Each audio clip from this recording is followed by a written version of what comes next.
Hey, this is GatorX, and as we continue the wait for Pokemon TCG Pocket, I figured I'd go ahead and talk about 5 things I want to see in the game that I think it really needs. So first of all, this one might be a bit weird and probably controversial, but I think there should eventually be a PC port. Now this is another thing that I'm kind of taking as influence from Yu-Gi-Oh! Duel Links. That one did start out as a mobile game, but eventually did get a PC version. And I know that this is being developed as a mobile game first and foremost, and will have a lot of things built around it. Obviously, the Battlefields is built around a phone screen, but I think eventually supporting it on the PC will be beneficial to everybody. A bunch of other card game simulators do also have a mobile and a PC version. Even Pokemon TCG Live, even though I hear the mobile version isn't the best, but in a free-to-play trading card game, I think that's very important. Yeah, before we have mostly seen that the games that first developed on the PC eventually come to mobile, and really the main example we have of a game being developed for mobile and coming to PC later is at Yu-Gi-Oh! Duel Links, but I think it really would be important to address players who enjoy playing card games in both those ways, or one of those ways in particular.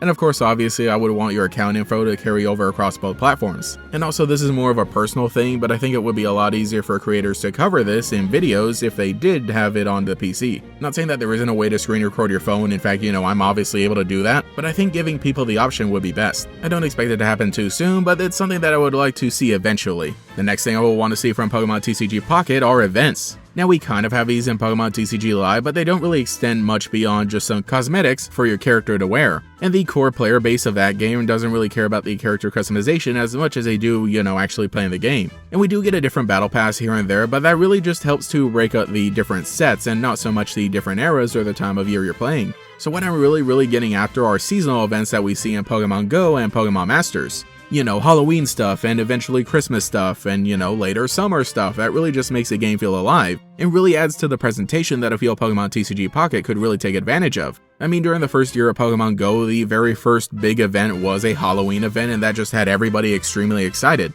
Pokemon TCG Pocket does launch on October 30th, so I really doubt we're going to see a Halloween event given that it happens right after the game launch. So maybe Christmas might be the first big thing we see. But another thing you can really take advantage of in Pokemon TCG Pocket are the immersive cards. So maybe in like a special battle pass or event that would give you special cards for the seasonal event, that would really allow you to capitalize on the future that lets you see into these cards. In the physical TCG, we get some stuff for Christmas and Halloween, but there's not much beyond just a stamp. So what I'm saying is imagine an immersive card that really lets you zoom in and see like this little Halloween festival or something. And in the same vein, I would really like to see different challenges or events, that feature different rules for deck building eventually. This is something that we see in Yu-Gi-Oh! Master Duel, and I really think it helps to get people really interested and try different types of formats. For just like a week at a time, but it really allows you to gain some additional rewards really quickly without having to jump on the online ladder. And I guess that's another thing we want to mention. I really hope there's matchmaking. They haven't really mentioned anything about that so far because they haven't dove into the gameplay all that much, but there are a good amount of people who seem to think we won't be getting any sort of randomized matchmaking, so I'm just putting it out there. I really hope we see that.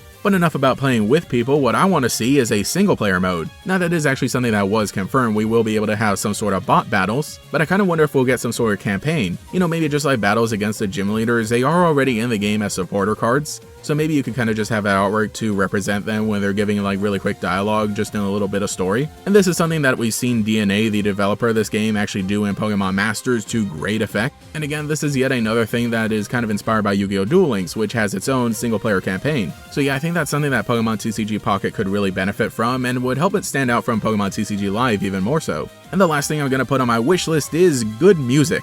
And I say this because Pokemon TCG Live really just does not have that music, and again, that's kind of one of the things that makes it feel like it's lacking in presentation. Meanwhile, one of its competitors, Yu-Gi-Oh! Master Duel, just has like honestly some of the best video game music I've ever heard with how it's dynamic across the course of a duel. They really just have this amazing epic feel.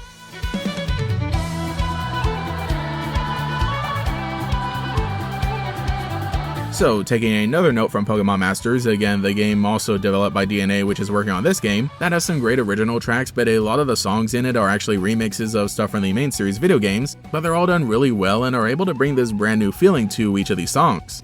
So yeah, like I said, Pokemon TCG Pocket really seems like it's nailing the presentation so far at least, and I think that these are some of the things that will really help it out, as well as some of the actual mechanical gameplay stuff that I mentioned before. So yeah, that's my list of everything I really want to see in Pokemon TCG Pocket, so let me know what you think in the comments below. Anyway, this is GatorX, thank you so much for watching, and I'll catch you all later.